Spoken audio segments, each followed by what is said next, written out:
Hola amigos, ¿cómo están? Otra vez en nuestro programa Gestión de Conocimiento. Hoy el mundo no está en calma, está en competencia. Aparte de la competencia, venimos de varios capítulos donde hablamos de China, Estados Unidos. Es algo apasionante y gracias amigos por seguirnos, gracias por suscribirse. Realmente esto nos alienta a continuar generando este contenido que es de mucho provecho para ustedes. El día de hoy estamos con Pedro Bedón, Amigos, nuevamente, gracias por su participación. César Ferreiros Bienvenidos nuevamente. y el que les habla Rubén Aguedó. Dos potencias marcan el pulso del siglo XXI. Ya ustedes están imaginando cuáles son esas dos potencias. Influyen en la economía global, en la tecnología, en la seguridad y, sin que muchos lo noten, en nuestra vida diaria. Uno de ellos es China y la otra ya ustedes conocen. Pero esta no es solo una lucha de poder, es una competencia por influencia, por liderazgo y sobre todo por el control del futuro. Hoy, en este su podcast Gestión de Conocimiento, vamos a responder preguntas incómodas pero necesarias. ¿Por qué el ascenso de China genera tensión global? ¿Estamos ante una guerra fría? ¿Qué está realmente en juego y cómo nos afecta? Incluso si vivimos lejos de los grandes centros de poder. Este episodio no busca bandos, no busca crear diferencias, no busca polarizar.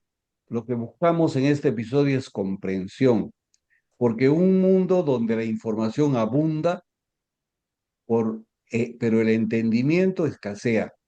Conocer es una forma de protegerse y prepararse. Si este tema te parece relevante, dale like, compártelo y suscríbete a nuestro podcast. Ayúdanos a que más personas entiendan el tablero geopolítico que está definiendo nuestro tiempo. Sin más preámbulo, comenzamos, porque entender la competencia entre potencias es entender el mundo que viene. Vamos a comenzar. ¿Por qué el ascenso de China genera tensión global? Nosotros vemos cómo China, Estados Unidos saca los semiconductores, la inteligencia artificial, etcétera, y China de inmediato saca y a menor precio. ¿Por qué este ascenso genera tensión global? Cuando hablamos del ascenso de China, no estamos hablando de una percepción ni de una opinión ideológica. Estamos hablando de datos concretos que muestran uno de los cambios de poder más acelerados de la historia moderna. Haciendo un poco de historia que también ya lo vimos en los podcasts anteriores, China en el año 2000 representaba poco más del 3% del PIB mundial. Hoy supera el 18%, convirtiéndose en la segunda economía más grande del planeta, solo detrás de Estados Unidos. En apenas 2 décadas, 20 años, su economía pasó de ser marginal en términos de influencia global a convertirse en un pilar del sistema internacional. El crecimiento también se refleja en el nivel de vida. En el año 2000, el ingreso per cápita chino era inferior a $1.000 anuales. Hoy supera los $13.000 anuales, un salto histórico que permitió sacar más de 800 millones de personas de la pobreza, algo sin precedentes en tan poco tiempo. Pero ¿qué cosa genera esa tensión? Pero un comentario al respecto de esta introducción, por favor. Fíjate, en realidad hablar de China son varios factores lo que lleva a su éxito. Uno que habíamos mencionado que a diferencia de los países occidentales y democráticos, los periodos del gobernante son mucho más cortos, ¿no? Son 4 o 5 años. En el caso de China, tenemos a un líder que está pues 15 años, 20, 30 años, ¿no? Entonces es diferente porque siendo la misma persona a la que está al frente, puede seguir planes de largo plazo, a diferencia de, como menciono, de los presidentes que tienen 4 o 5 años de ejercicio en el puesto y que no necesariamente quien continúa o quien sigue va a continuar con los proyectos que se iniciaron. Entonces, ahí hay una diferencia. Y por otro lado, eh, el tema es que si bien es cierto, ha crecido China, pero ¿a costa de qué? ¿No? Todos sabemos que en China, pues, uno de los factores que son más relevantes, al igual que el crecimiento económico, es la falta de libertad, ¿no? No pueden opinar libremente y son ahora con la tecnología, son prácticamente controlados. Entonces, ese es a favor y en contra. Entonces, pero lo cierto es que sí, ha avanzado tecnológicamente y quiere desprenderse de la dependencia de Estados Unidos, ¿no? Es así como ya eh, desde hace algunos años, probablemente 5 o 6 años, ha estado reduciendo los importes que tenía en bonos del Tesoro americano y ha ido comprando oro, ¿no? Y ha ido acumulando, acumulando para no depender de esa moneda, pero en realidad todos los productos que vende les pagan con dólares, o sea, a la final sigue circulando el dólar. Y es un poco, va a ser un poco difícil que de la noche a la mañana el dólar sea retirado de circulación y que tenga ese, ese factor, ¿no? De moneda de reserva para muchas operaciones a niveles internacionales. Eso es, eh, no puede ser retirado pues, en el corto plazo, ¿no? Ni en un año, ni en 2 años, probablemente en más tiempo, pero ya Estados Unidos también obviamente tiene un programa, ¿no? Sabiendo eso, y ya van a tokenizar y obviamente como respaldo van a tener los bonos del tesoro. O sea, a la final se está cambiando simplemente la metodología y tratando de hacer prevalecer lo que ellos han mantenido, ¿no? Sabemos que en el mundo ahorita eh, la liquidez ha aumentado tremendamente, ¿no? Tremendamente por parte de China. Habíamos comentado el problema que tenía en el caso hipotecario y en los bancos regionales de China, y China, obviamente, como gobierno, sale a apoyar y a tratar de solucionar esto con inyección de dinero. Entonces hay más emisión de dinero y esa liquidez es a nivel mundial. Estados Unidos, por su parte, nosotros hemos escuchado que la deuda ha aumentado y estamos cerca de los 37.000 o 38.000 billones de dólares.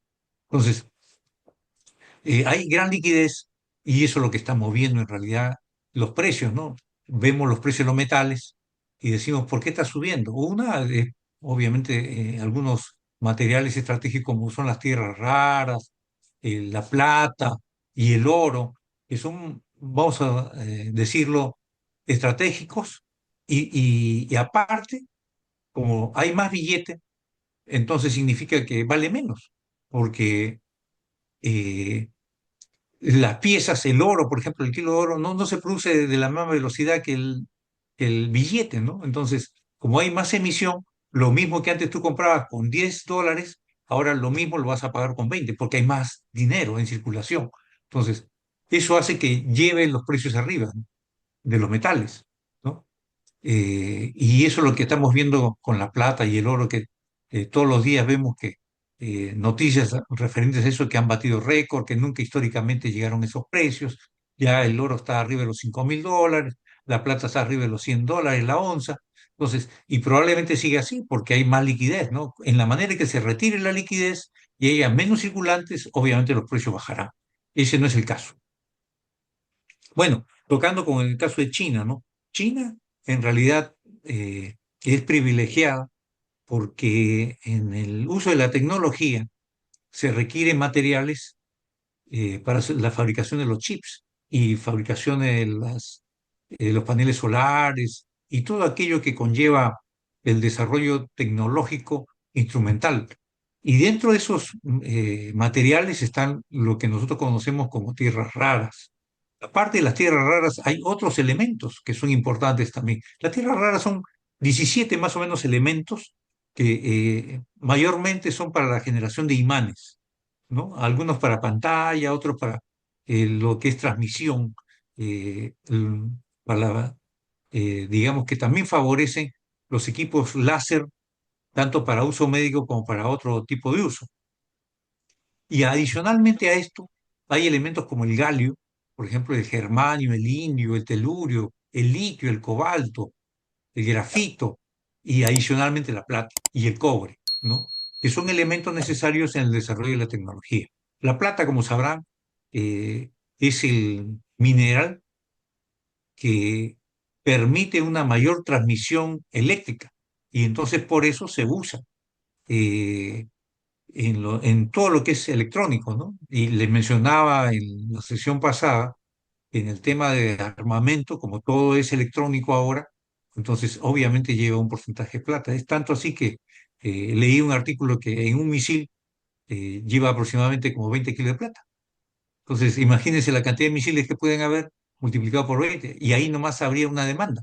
Entonces, en el caso de la plata, tienes un tema industrial que está muy aunado al desarrollo tecnológico y por eso hay una gran demanda.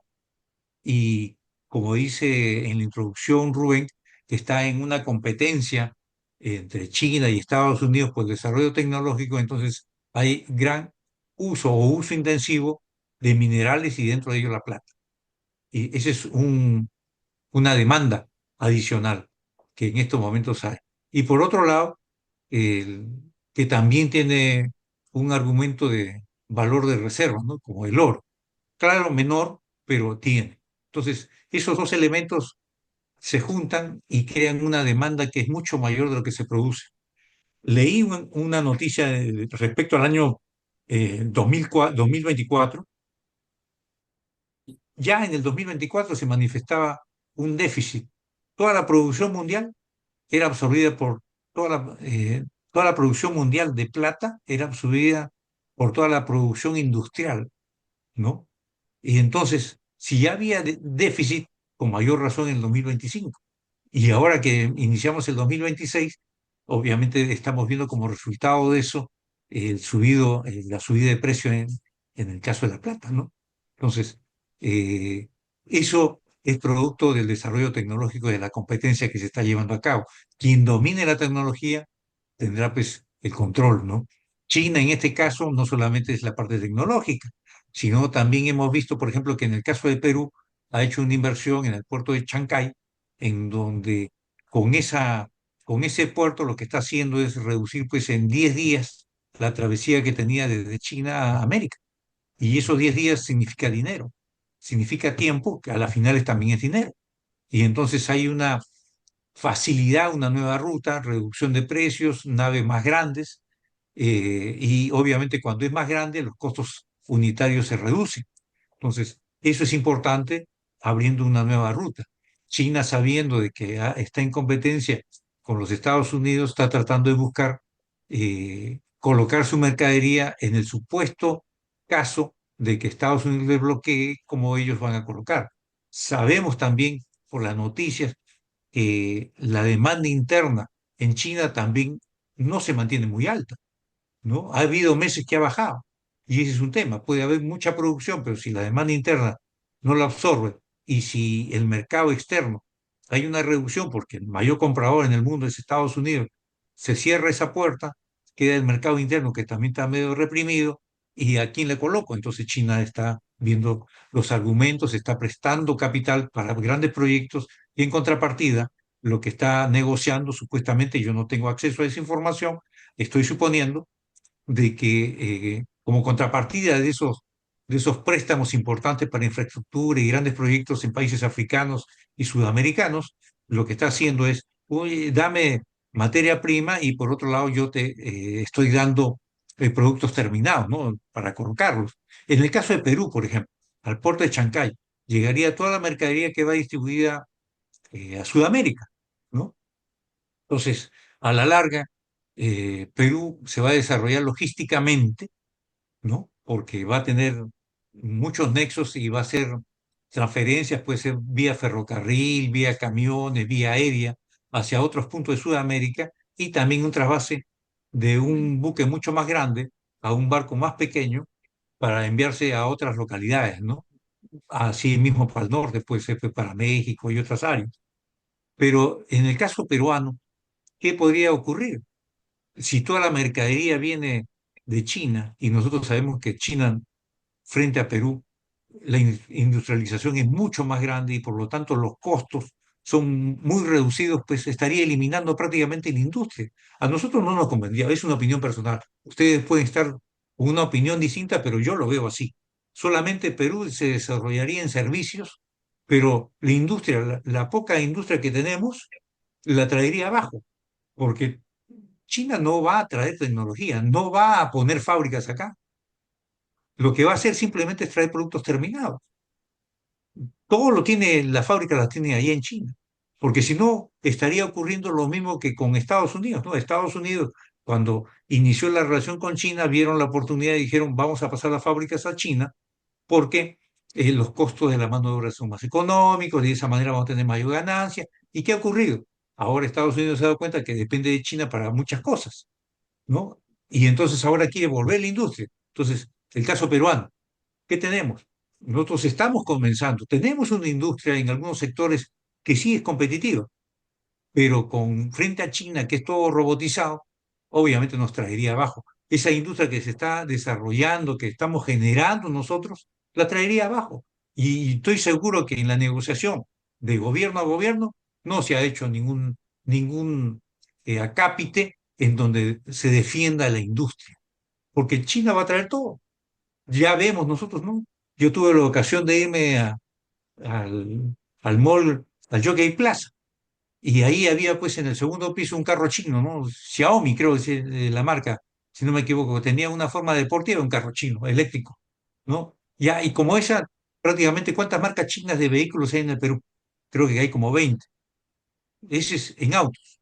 O sea, pero en prendas, nosotros somos líderes en prendas de textiles, prendas finas, ¿no? Prendas de tejidos de alpaca, prendas de tejidos de algodón, pero cuando el comprador compare, dice, por esta prenda fina, que yo pago 100, que es peruana, made in Perú, contra esta prenda que es china, que se parece, pero obviamente no es la misma calidad, pero me cuesta pues, 20. ¿No? ¿Qué compro? Ah, compro lo de 20, lo de chino. Y entonces el mismo peruano está destruyendo su propia industria.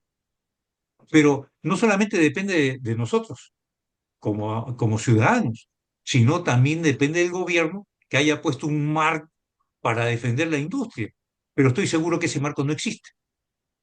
Tanto es así que leí un artículo cuando recién entraba en operación el puerto de Chancay, que los que están a cargo, que es Costco, la empresa china, no permitía a la empresa supervisora ingrese, o sea, la empresa supervisora peruana que ingrese al territorio donde está el puerto de Chancay. O sea, nosotros los peruanos no podemos entrar. Eso es ridículo. Pero claro, como es China, entonces nosotros no podemos hacerle frente. Pero ¿quién habría que ver cómo se ha sido generado ese contrato y hay que leerlo para ver si en realidad ha sido en condiciones favorables hacia nosotros o no? Ahora, dice que todo lo que se hace en el gobierno, nosotros como ciudadanos tenemos opción de leerlo y exigirlo, ¿no? Por eso se dice que es un gobierno, el gobierno, la operación administrativa del gobierno es burocrático. ¿Por qué? Porque todo se tiene que registrar bien, porque todo es sujeto de inspección. Y entonces estas cosas que tienen gran trascendencia en nuestro desarrollo, debiera ser, eh, digamos, publicado para que todo el mundo conozcamos. Y estoy seguro que no ha sido hecho así. ¿Piensan que el puerto de Chancay ya es territorial chino? No, eso es territorio peruano, que ha sido dado en concesión para una administración. Pero, ¿o cómo no le van a permitir a Ocitran ingresar y revisar? Y eso creo que hay una demanda, creo, en ese caso. Entonces, por ahí ya tenemos un problema. Felizmente, que obviamente Estados Unidos también ha dicho, oye, esto en la parte de Sudamérica, que China tenga un puerto, que tenga el control y que no solamente sirva para la parte comercial, sino también para la parte militar, porque es estratégica la ubicación. Entonces decimos, ok, vamos a hacer un acuerdo con Perú y ahí está el acuerdo publicado, ¿no? Una base naval que Estados Unidos va a crear ahí en Callao, que está al costado, y entonces, obviamente, con la tecnología americana, sí puedes controlar lo que va a llegar al puerto de Chancay. Y entonces, esa sí la contraparte. Y yo, sinceramente, una opinión personal, yo sí estaría de acuerdo con ello porque es una contrapartida. Como Perú solo no puede con China, y ese contrato estoy seguro que no ha sido totalmente favorable para nosotros, sí tenemos el apoyo de otra potencia con la cual podemos balancear eso, ¿no? Y no solamente China tiene ese puerto, sino también tiene el puerto de Marcona, eso tampoco se ha publicado. Entonces, y probablemente quería también el puerto de Corío, que está en desarrollo. Eso todavía no sé en qué situación anda. Pero imagínense que tenga Corío, que tenga Marcona y que tenga Chancay, prácticamente todo el mar peruano lo tiene el control los chinos. Y eso no es así, ¿no? Meses atrás, un amigo me comentaba que había hasta oficinas legales en donde el aviso está completamente en chino. O sea, ¿qué se espera? ¿Se espera una gran migración china? ¿Por qué oficinas que están en chino? Ya ni siquiera en la lengua oficial nuestra, que es, en el caso de Perú, castellano, español, ¿no? Entonces, ya las colonias no serían por la fuerza, sino por el poder económico. Entonces, aquí hay un tema. No perdamos nuestra identidad. Estamos en el inicio de una operación, ¿no? En el caso europeo, habían muchos políticos que se cuestionaban y decían que habían algunos países europeos que estaban perdiendo su identidad por el tipo de inmigración que habían recibido, ¿no? Entonces, nosotros estamos en el principio de algo que pudiera ser también igual. Bueno, señores, conmigo cedo la palabra, yo concluyo aquí y cedo la palabra a César. Gracias. Gracias, Pedro. Realmente me ha dejado casi sin nada que poder decir. No, muy interesante tu disertación. Sin duda, China en los últimos 20 años ha pasado de ser una economía agrícola a una economía industrializada. El hecho de pasar a una economía industrializada significa mucho más máquina, mucho más consumo de energía, mucho más necesidad de mano de obra especializada. Y eso también es un problema, porque en 20 años o en una sola generación no se puede lograr todo esto. Uno de los grandes problemas que enfrenta hoy día China como consecuencia de este crecimiento vertiginoso, con crecimiento de 5 a 7% del PBI año tras año, es la contaminación ambiental, tal como lo he mencionado. Y hoy es un problema serio en ciudades grandes. Pekín tiene una lectura. De hecho, tú estás en las mañanas así como se ve en los Estados Unidos, o si hoy día va a llover, si hoy día va a nevar, si hoy día vamos a qué tipo de clima vamos a tener. Uno de los factores que se toman en cuenta antes de salir de tu casa es cuál es el índice de contaminación que tiene la ciudad en este momento, porque la ciudad no la ves, o sea, el cielo de Pekín, el cielo de Xi'an, el cielo de varias ciudades industrializadas, es un cielo panceburro, pero es un cielo panceburro porque está contaminado, ¿no? Entonces, ese es un problema serio.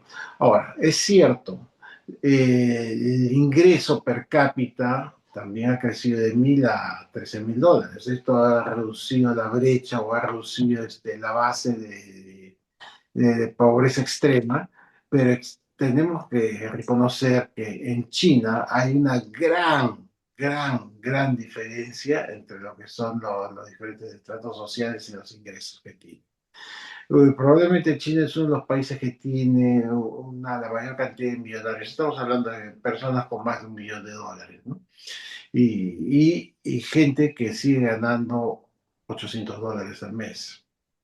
Entonces las brechas son enormes, existe todavía un sistema de castas, un sistema social muy rígido que no permite que las personas que pertenecen a un determinado segmento puedan crecer. No digo que no se pueda, pero que es difícil, mucho más difícil que hacerlo eh, que antes, y eso también representa lo que algunos denominan el techo de cristal, ¿no? Otra cosa que es importante en la China es innovar. A pesar de que han hecho grandes avances, lo que necesitan es innovar en educación por las razones que he mencionado. O sea, si vas a ser un país industrializado que ahora va a usar eh, inteligencia artificial, entonces vas a necesitar personas capacitadas en el uso de estas nuevas tecnologías para poder sacar el mejor uso, el mejor beneficio posible. Eso es educación. Y por el otro lado, la salud, porque el problema que se está generando es de que la expectativa de vida ya no es 40 años, ya no es 60 años, sino ya se está yendo a 85 años a más.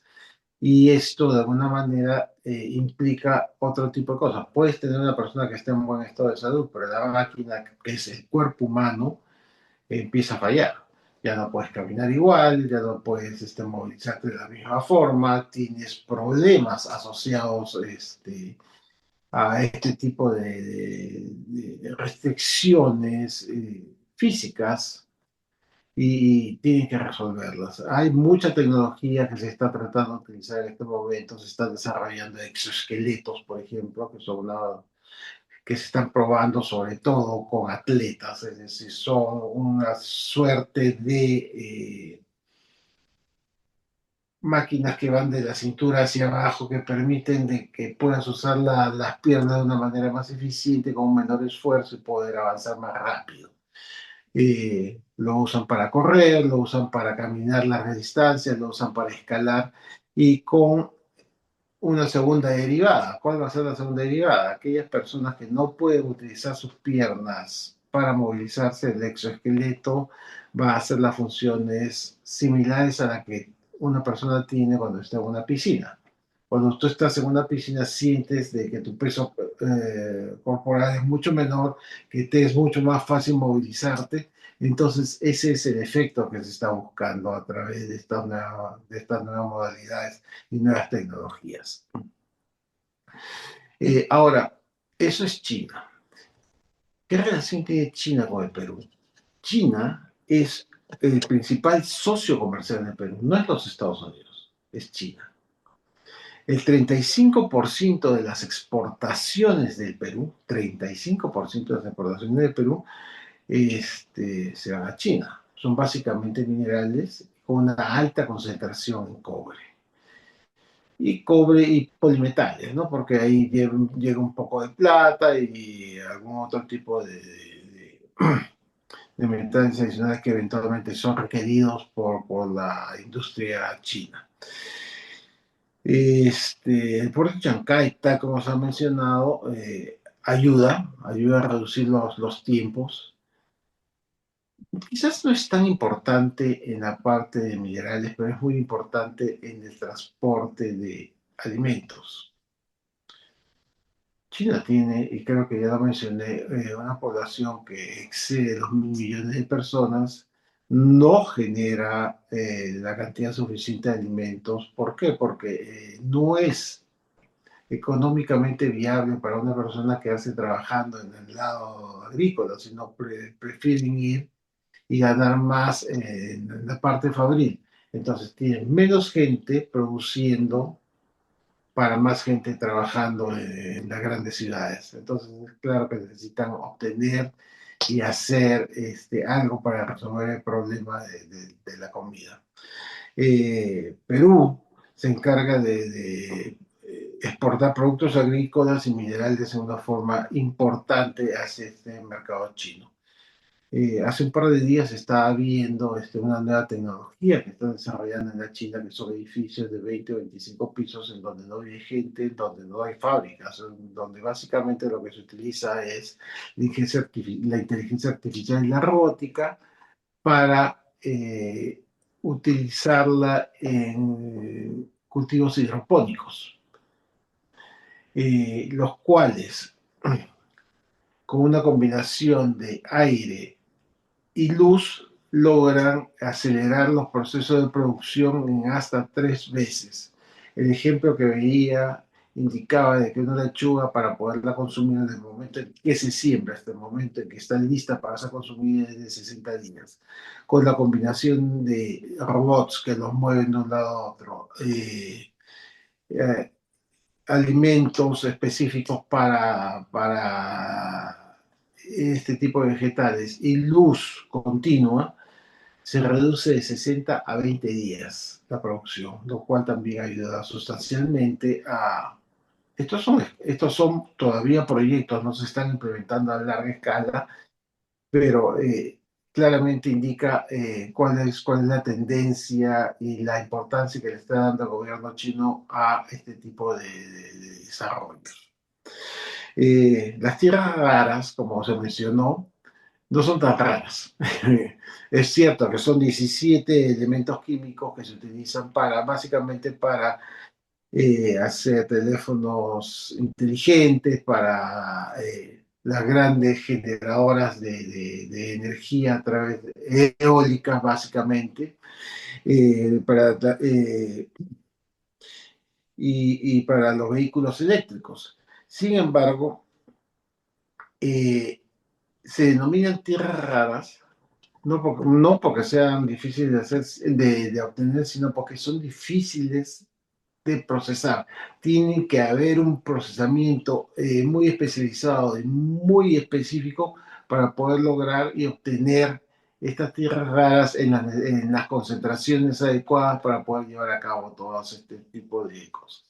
Hace un par de días estaba conversando, yendo ya hacia el tema eléctrico, conversaba con un par de amigos que tienen más de 40 años de experiencia, o 30 años diría yo, de experiencia, uno en la parte de generación y otro en la parte de distribución eléctrica, y conversábamos sobre un tema que creo que preocupa mucho y que hoy día no se escucha tanto. Recordarán que hace unos años teníamos a los niños que salían por las calles de Bélgica en Bruselas reclamando al mundo de que había que hacer algo para evitar de que la contaminación afectara y ellos pudieran tener la oportunidad de poder vivir con las mismas condiciones que la que sus padres o sus abuelos tuvieron. Hoy en día no se escucha nada de eso. ¿Por qué? Porque en realidad, aparentemente, el problema de las grandes generadoras de electricidad se está resolviendo con generación eléctrica a través de las que ya conocemos, o sea, con la eólica por un lado, y están haciendo ejercicios importantes con la uranio, ¿no? Y esta es la energía más rápida y más barata de poder generar. Y esto es lo que va a venir a futuro, se van a generar pequeñas centrales que van a generar las cantidades suficientes de energía para poder abastecer las necesidades puntuales de las ciudades industrializadas. Y básicamente uno de los grandes problemas que existen hoy en la geopolítica es, bueno, pues, ¿quién es el que se queda con el mercado? Al final todo es dinero, señores. Todas las guerras o todos los movimientos grandes que existen en el mundo es dinero. Yo, Estados Unidos, no he ido a Venezuela porque siente que el pueblo venezolano está oprimido. Ha ido porque simplemente Venezuela es estratégico, el petróleo es barato y lo tengo cerca. Punto. ¿No? Trump, ya lo mencionamos en alguna conversación por ahí, ha estado en Davos en estos días defendiendo la posición de los Estados Unidos para mantener bases en Groenlandia. No lo hace solamente por un tema de defensa, sino por toda la riqueza que existe en esta isla país o isla continente, sobre la cual va a pedir una parte de ello, ¿no? Y cosas como estas vamos a ver todos los días. Yo creo que el gran problema aquí es simplemente, estoy viendo que estoy perdiendo participación de mercado en mis productos, en la venta de mis productos. Ya no exporto como antes los mercados que yo tenía cautivos, los he ido perdiendo por diversas razones. Una de ellas siempre es el precio y otra es el nivel de servicio. Y estas son las cosas que está cosechando por haber dejado a América Latina descuidada por muchísimos años. Con esto los dejo. Gracias, César. Pedro, se han abierto varios aristas. Como siempre, el tiempo es el peor enemigo. Pero les prometemos, amigos, que vamos a continuar con este tema porque es importante. Hemos expuesto el tema China, tema Estados Unidos, pero estamos viviendo una guerra fría, igual que en los años anteriores. Será el motivo del siguiente capítulo. Muchas gracias y compartan, compartan para que más gente se entere de estas opiniones. Nos vemos, hasta la próxima.